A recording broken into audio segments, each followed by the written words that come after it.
What's going on, guys? Big Mike, D717 Outlaw. We are out here in the garage doing a quick garage update on the Hayabusa. Now, any of you guys that are new to the channel, I am doing a Stage 1 turbo build on my Gen 2 Suzuki Hayabusa. And honestly, I say Stage 1, but we're going for 250 to 300 wheel horsepower on this bike. I am keeping it relatively stock besides the swing arm, and then, of course, the turbo kit. We are doing the R1 wheel conversion that is sitting up there. Along with, we just got in Schnitz Racing, a quick turn throttle, which we will be doing a full install on that, and we'll be doing a full install on the R1 wheels once I get a new set of tires. But going with the turbo build, any of you guys, like I said, that are new, we ordered a Stage 1 RCC turbo kit. This turbo kit is rated for 400 wheel horsepower with the turbo that it comes with. You can go higher in horsepower, but I think you do need to go with a slightly bigger mill turbo. I'm not looking to do that just because the kit was expensive enough as it is. I don't feel like spending another grand on a turbo. So pretty much what we're going to be talking about here is the motor mods that I'm doing to comply with the build. Now, I am overbuilding the motor. You don't have to do this for a turbo Hayabusa. Most bikes can run 230 horsepower from the get-go with just the stock motor, stock compression, everything like that with a full bolt-on kit. But for mine, I'm overbuilding because I plan to run more boost than what the stock bolt-on kit comes with, which stock is 4 to 4.5 pounds of boost. I plan on running 6 pounds on pump gas, 8 pounds on race fuel, which I still haven't figured out yet. We're either going to do C16 or Q16 from VP. I was thinking of running E98 or E85. But the stock injectors on these bikes don't hold up very well with ethanol, so we're kind of going to hold off on that unless I can get maybe other opinion from another shop. But my tuner is pushing me towards the VP fuel just because I think it's because of consistency, because E85 can vary depending on the stations you go to. So we're probably going to stick with a VP fuel as my race fuel. So looking into the motor, what we're going to be doing is turbo pistons. We're going to run CP turbo pistons, which will take the motor from 12.5 to 1 compression down to about 10 and 10.5 to 1.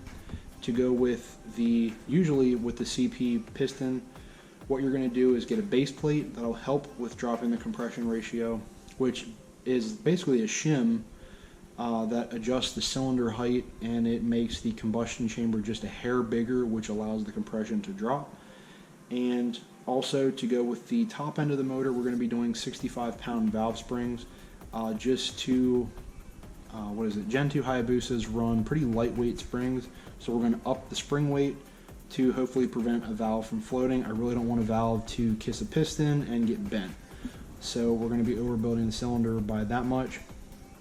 Then also to go with the top end is APE adjustable cam sprockets, because when you do the base plate spacer, it throws your cam timing out of whack, so you have to do the the adjustable sprockets, so that way you can get your cam timing back in order. And that's pretty much it. But the big thing that my engine builder kind of threw me off with is I planned on running, I just figured we could run stock size pistons, maybe just double check that the cross hatching in the cylinders was still good. The bike just rolled over to 14,000 miles. So I figured make sure that the cylinder walls are still good, and then go ahead and just put new pistons in, maybe rehone it if we have to. But he surprised me. We are doing a 2 mil overbore, so the bike is going to go from 1340 cc all the way to 1407. It should make a substantial difference in this bike making boost.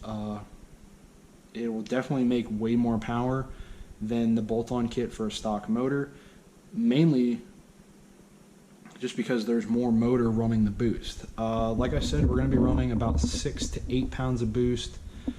We are looking, I think I talked with Richard with RCC Turbos, we should be right around the 300 mark on pump gas, which is more than I anticipated for the bike. And then on race fuel, we're probably going to be in that 330 to 340 range, maybe 350. But the biggest thing that we have to worry about now is the injectors. The injectors usually hold up at 350 horsepower, but we just have to see, running a different race fuel or running race fuel in general usually kind of puts it on a heavier duty cycle than regular pump gas does. So we're going to see what happens. I just can't wait for the bike to be done. We are waiting on the parts. I already have Jason ordering the pistons, the adjustable cam sprockets, everything like that. Once all those come in, we'll take the bike down. Jason will pull the cylinder off. We'll send it out to get bored and plated. And then once it comes back in, Jason will do the full engine assembly. We're going to bring the bike home. And then we're going to do a multi-part turbo install. And then we'll be taking it back to Jason for the first startup and then the tune. Like I said, we're going to be doing 6 pounds of boost on pump gas, 8 pounds of boost on race fuel. We're going to see what happens with the injectors. I'm hoping that we don't have to, but the injectors should be good for 350 wheel. I do want to talk with Jason that if the injectors are kind of pushing the limits, I might like if they're safely at their limit.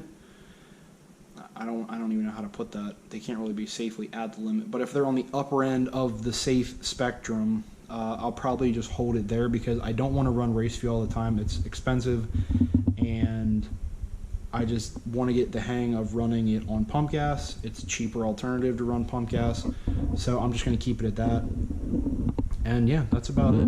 But alright guys, as always, hope you liked the video. If you did, give it a thumbs up. If you want to know anything more about my bike or the companies I order my parts from, check the links down below and drop a comment, and I'll get back to you as soon as I can. Alright guys, don't forget to hit that subscribe button and the little bell next to that for notifications on the newest videos that will be coming out. We're going to be hitting the track tomorrow down at Cecil County for a Friday night grudge and street match, and just see what happens. Alright, as always, ride safe, ride smart, always your helmet. See ya.